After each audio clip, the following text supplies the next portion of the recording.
Também nós vamos falar sobre um outro tipo de família, aquelas formadas através da reprodução assistida, com a doação de sêmen e de óvulos. Boa noite, Vanessa. Nos traga então primeiro os teus convidados. Muito boa noite, Regina. Boa noite a todos que nos acompanham. Claro que em seguida já vou abordar todos os aspectos jurídicos da questão com a doutora Elisa, mas antes eu vou começar questionando então para o doutor Marcelo, para nos dar um breve panorama da reprodução assistida aqui no Brasil, as modalidades e como ocorre.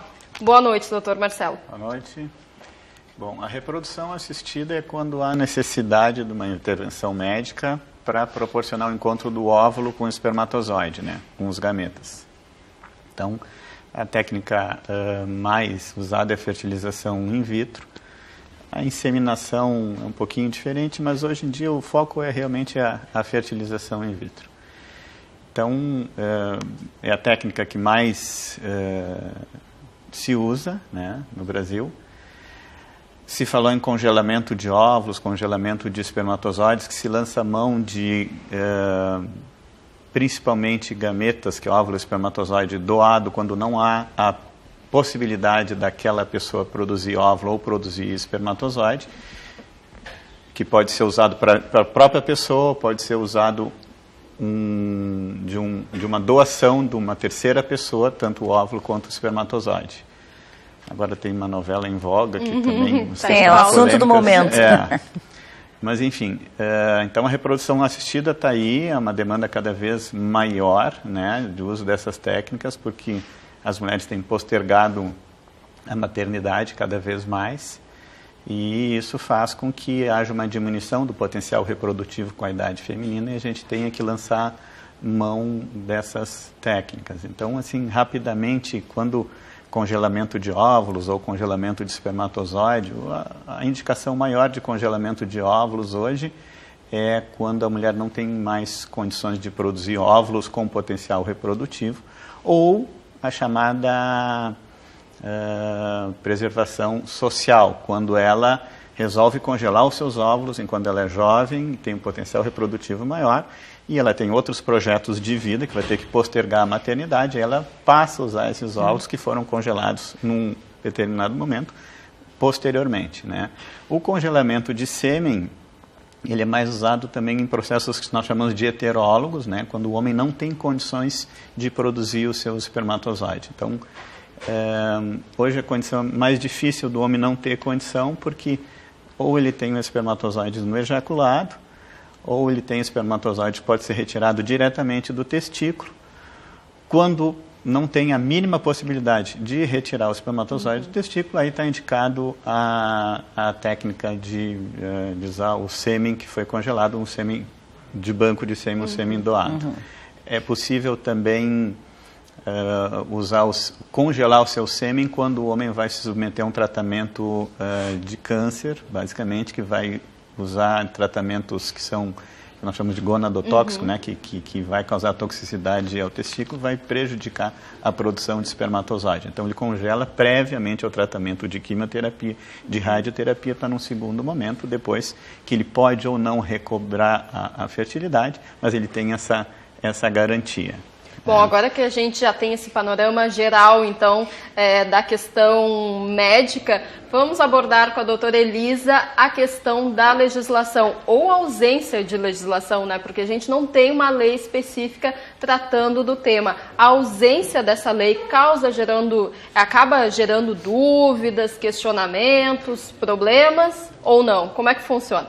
Bom, o nosso sistema jurídico ele não é um sistema hermético, né? Então, não é possível regular e regular de forma precisa todas as hipóteses. A fertilização, a reprodução humana assistida é um fenômeno relativamente novo, né? Então ainda está se sedimentando. A gente tem a Constituição com uma série de princípios e de normas que orientam, né, a atividade jurisdicional, mas uma lei específica sobre reprodução assistida nós não temos.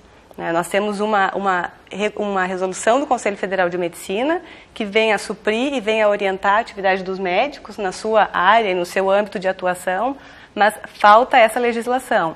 No Código Civil, a gente tem, na parte da filiação, uma regra que prevê a paternidade do marido da mãe nos casos de fertilização heteróloga, com material genético de doador, quando ele autoriza a esposa a submeter a esse procedimento.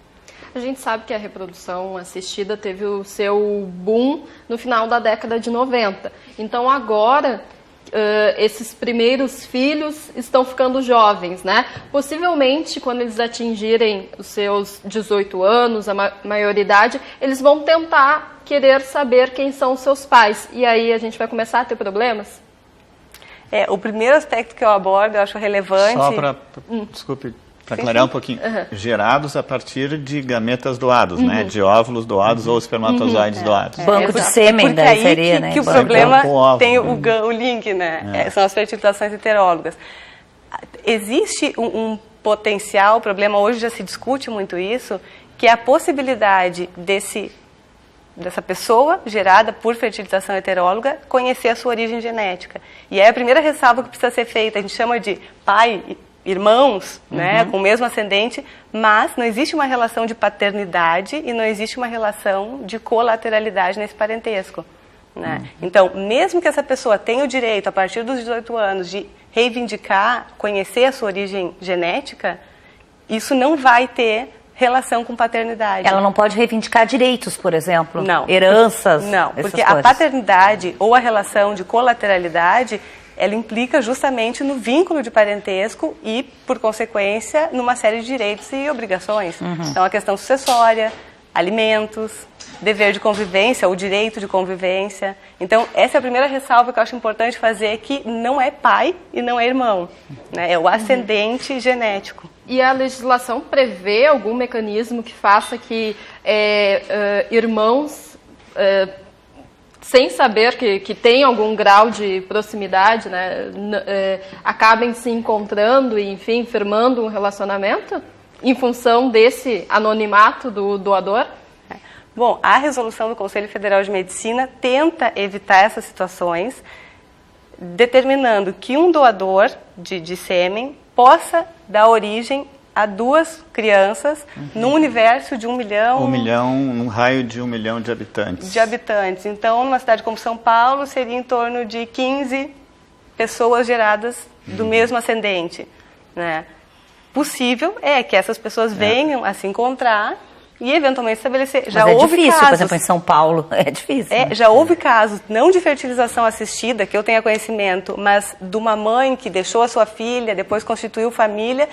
E essa pessoa se casou com o seu irmão, né? E veio a descobrir depois essa relação. Era a mesma mãe. Então, nesse caso, eles eram irmãos, havia essa filiação.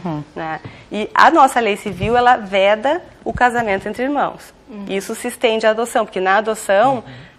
o adotado, ele rompe com a sua família biológica, a família de origem, e estabelece uma nova relação de parentesco com os adotantes. Mas a vedação do matrimônio permanece. E que é justamente o nosso próximo tema, né? Adoção. Já vou, então, agradecer. Muito obrigada, doutora Elisa. Muito obrigada, doutor Marcelo, que nos deram uma contextualização geral, né? E de forma breve, a gente conseguiu ficar bem inteirado no assunto. Muito obrigada aos convidados. Muito obrigada a presença dos dois.